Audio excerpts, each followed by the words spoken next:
You know, Steve Schmidt didn't have to do this to garner the respect of a whole lot of Democrats, left wing Democrats like myself, because I think he showed himself to be very honorable as he decided to make that switch that he couldn't take a party that was anti democratic, that was fascist, that was autocratic anymore.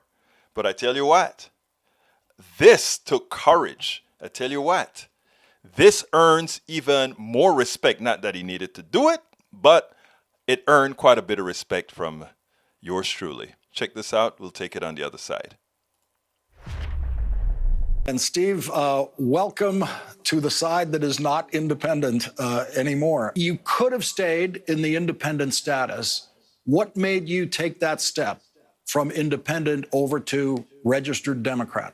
Look, I've always held this view that the Republican and the Democratic parties are two of the most important institutions, not just in American history, but in world history, for the advancement of human freedom and dignity. And each party has produced the essential leader at America's greatest moments of crises. In the 19th century, that leader was Abraham Lincoln, a Republican.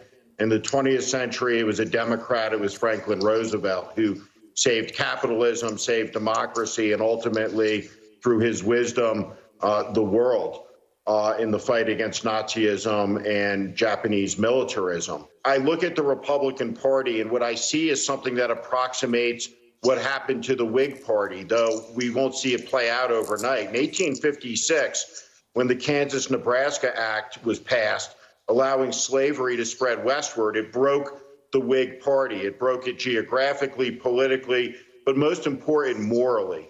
And what we saw this past week with 126 members of Congress signing that amicus brief, 18 attorney generals, it's important to understand what we saw.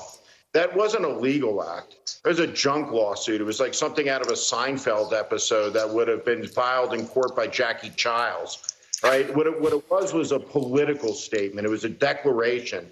And it was a declaration of repudiation against the core tenet of American democracy, which is in this land, the people are sovereign and that we pick our leaders.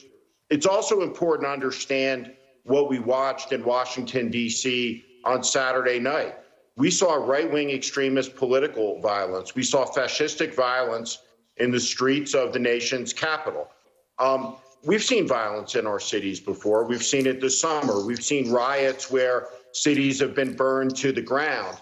But the cause of that rage, which does that, as Martin Luther King observed, is from the fury of people who feel that they have nothing, taking it out on people that they feel like have something.